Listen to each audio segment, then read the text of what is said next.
54 degrees Fahrenheit. That is the temperature 6 to 10 feet beneath your yard right now. While the surface air swings from -10 degrees Fahrenheit in the dead of winter to 110 degrees Fahrenheit in the blistering summer, the Earth stays locked at 54 degrees Fahrenheit year-round. That free geothermal heat is already there. Your greenhouse heater is just fighting to add the last 14 degrees Fahrenheit. By the end of this video, you will know exactly how to build this greenhouse yourself in a single weekend for under $2,500, and why American building codes pretend it doesn't exist. 2,000 years ago, in the high Andes of Bolivia, the Aymara people carved pit greenhouses straight into the living rock. Central pits 20 to 30 feet deep, south-sloped glazing thick earthen walls. Inside, the temperature held steady between 65 and 68 degrees Fahrenheit all year, with zero heaters, zero fuel, zero monthly bills. The same design still works perfectly today in modern off-grid builds that refuse to die.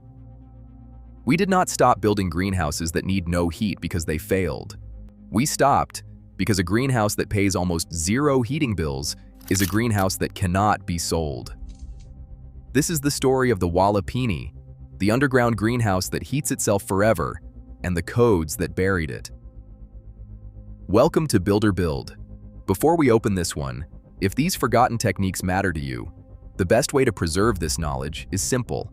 Subscribe, hit the bell, and share these builds with those who need to remember what we forgot. 2,000 years ago, high in the Bolivian Andes, the Aymara people solved greenhouse heating before the rest of the world even had a word for it. They did not build on the surface where the wind could steal every degree of warmth. They carved straight into the living earth. Central pits 20 to 30 feet deep opened to the sky like giant courtyards. Growing beds and workspaces were cut horizontally into the walls, forming natural shelves lined with rich Andean soil. The surrounding rock and compacted earth created walls 6 to 8 feet thick. At that depth, the ground never moves. It sits at a steady 54 degrees Fahrenheit year-round, pulling heat from the planet's core and giving it back without asking for a single log, propane tank, or electric bill. Picture this. You descend a stone ramp into a courtyard that exists entirely below grade. The air changes the moment your foot leaves the surface. Still, mineral-scented, cool without being cold. Everything around you is living stone, holding 54 degrees Fahrenheit year-round, while the desert above hits 110 degrees Fahrenheit. Sunlight pours down the south-facing slope of the pit at the perfect winter angle, warming the soil and the plants rooted in it. No furnace, no moving parts, no monthly cost. Families grew tomatoes, quinoa, and even tropical fruits at elevations where surface gardens would freeze solid. These Walapini pits have stayed productive for over 2,000 years, passed from one generation to the next without a single upgrade. The same principle appeared everywhere, where ancient builders looked down instead of up. In colonial New England, settlers dug pit greenhouses 6 to 10 feet deep, banked them with earth, and glazed only the south roof. They grew vegetables through brutal New Hampshire winters, using nothing but the ground's stored heat. In the hills of southern Tunisia, the people of Matmata carved entire underground courtyards 20 to 30 feet below the Sahara. Stone walls and earth berms held 65 to 68 degrees Fahrenheit, while the surface swung from freezing temperatures to 110 degrees Fahrenheit. And in ancient Persia, engineers routed air through Qanat tunnels 100 feet underground, pulling 25 to 30 degrees of free cooling into desert homes before the concept of air conditioning existed. Zero fuel, zero maintenance contracts, zero dependence, just the earth, the sun, and knowledge that worked for centuries. Then in the 1950s and the 1960s, a quiet revival began in permaculture circles across Europe and North America. Builders tired of paying for heat started experimenting again with earth-sheltered designs, digging pits and banking south-facing walls with soil. The knowledge had never really died. It had simply gone underground with the people who still trusted the ground more than the grid. The breakthrough came in the 1970s when an architect named Mike Reynolds started building his earthships outside Taos, New Mexico. He turned the front of every structure into a greenhouse zone, a south-facing thermal battery of glass and massive earth walls that captured winter sun and stored it in the same ground that had kept the ancient Aymara warm for centuries. Reynolds proved the principle above ground, and the real underground revolution was about to be reborn. The trigger arrived in the 1990s and the early 2000s. Bolivian aid projects working with Aymara communities took the ancient pit design, refined the slope of the glazing, added modern polycarbonate panels, and gave it a name that would spread around the world, the Walipini. Aid workers documented exact dimensions, drainage details, and temperature logs. Those reports reached American homesteaders hungry for self-sufficiency. By the early 2000s, the first Walipinis started appearing on off-grid properties across the United States. In the high desert of Taos and the plains of Kansas, builders rediscovered what the Aymara never forgot, that the earth itself is the heater. No furnace, no fuel deliveries, just a weekend with a backhoe and the planet doing the rest. The earth beneath your feet is a thermal battery the size of the planet itself. At 6 to 10 feet down, the soil locks in the mean annual air temperature of your exact location and holds it within plus or minus 2 or 3 degrees, year-round, no matter how brutal the surface swings. In Kansas, that is 54 degrees Fahrenheit. In New Mexico, that is 52 degrees Fahrenheit. In Maine, that is 48 degrees Fahrenheit. It never freezes. It never boils. It simply waits. A Walipini captures that gift with 3 simple moves. First, you dig the pit 6 to 10 feet deep and build the north, east, and west walls 3 to 6 feet thick with rammed earth or stone. These walls become the battery, absorbing heat by day and radiating it back at night like a slow-release radiator. Second, the entire south face is glazed with clear polycarbonate panels sloped at your latitude plus 5 degrees. That single angle lets the low winter sun flood the interior, while the summer sun sails overhead and stays out. Third, a slight slope in the floor leads to a simple condensate drain, the same trick your air conditioner uses, so humidity never becomes a problem. Here is what actually happens inside.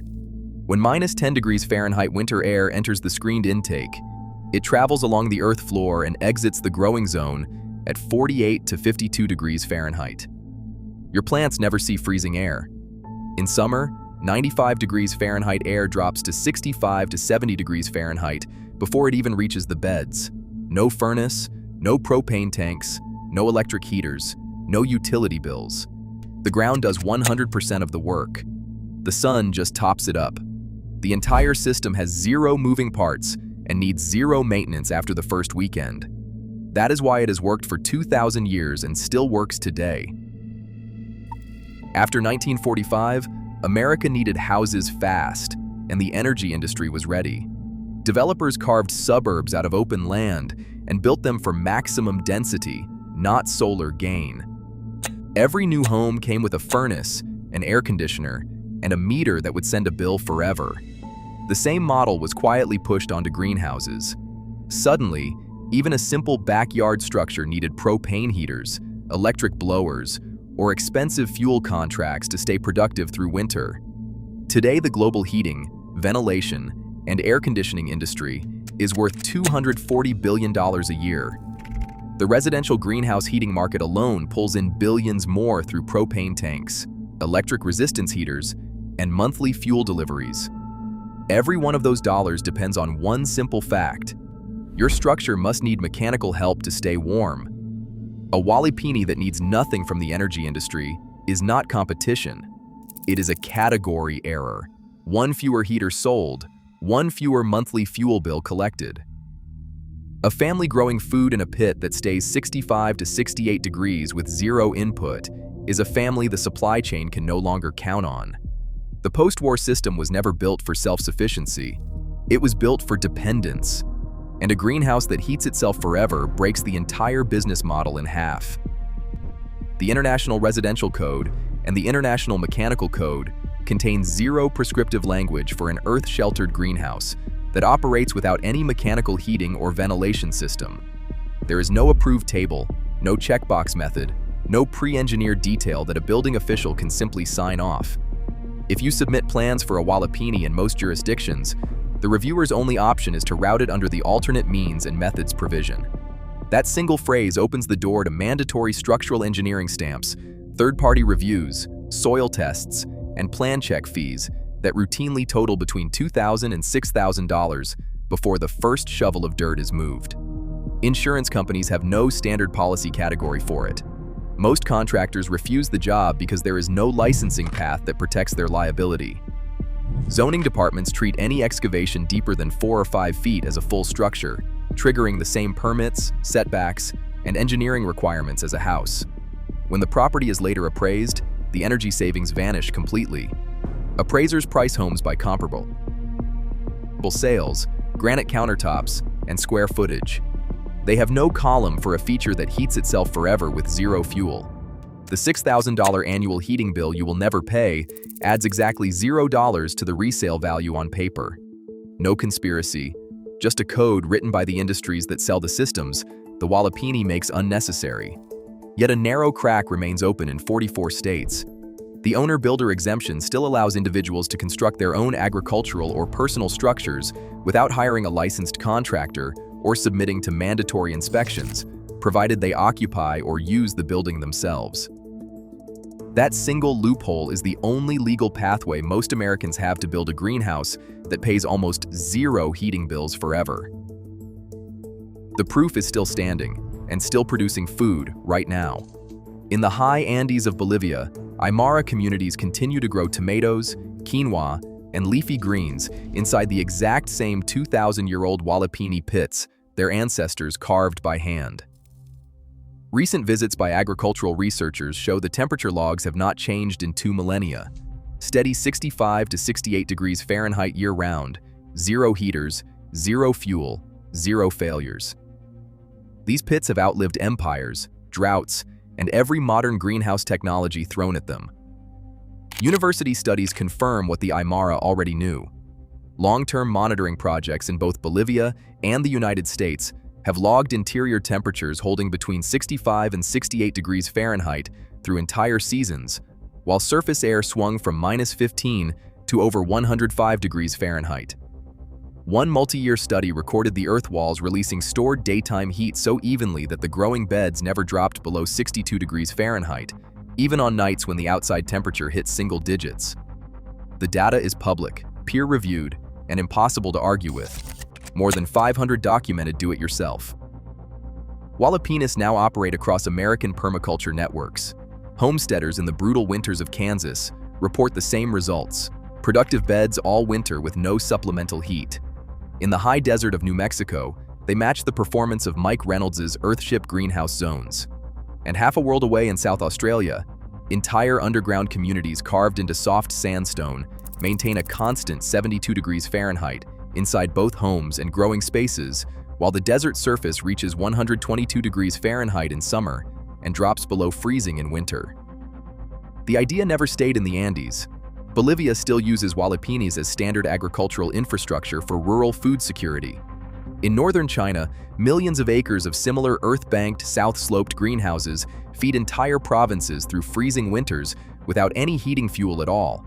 The data is overwhelming. The physics refuses to be buried. You descend the ramp into the Wallapini, and the air changes instantly, still, mineral-scented, 68 degrees Fahrenheit while the surface is -4 degrees Fahrenheit. The brutal winter wind you just left behind cannot reach you here. Sunlight pours down the south-sloped glazing in flat golden rectangles across the growing beds. Banana leaves and tomato vines push upward in January at 7,000 feet elevation. You press your whole palm against the 3-foot-thick earth wall. It is warm, not room temperature warm, like stone that has been storing sun for months. The heat radiates steadily into your skin. No vents hiss, no heater clicks on, no fuel smell, just the quiet pulse of the planet itself keeping everything alive. This is not theory. This is what your backyard can do in a single weekend. Here is exactly how you build it. Rent a trencher for one day. Dig a pit 6 to 10 feet deep across a south-facing section of your yard. Bank the north, east, and west walls with the excavated soil or rammed earth to create 3 to 6 foot thick thermal mass. Lay a slight slope in the floor toward a simple gravel-filled condensate trench. 1 inch of drop every 10 feet is all it takes.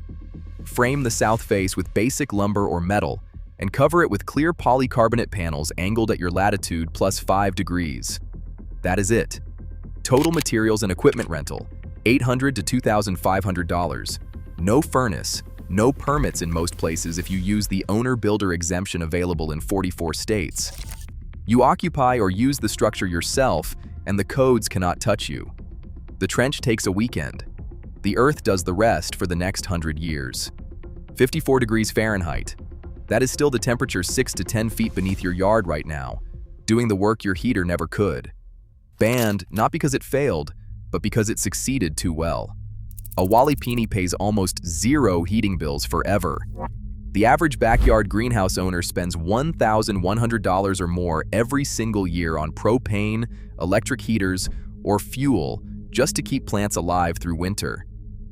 Over 30 years, that is more than $30,000 you will never spend. The earth does it for free. If this build opens something for you, the best way to keep these techniques alive is simple. Subscribe to Builder Build right now, hit the bell, and share this video with anyone who is tired of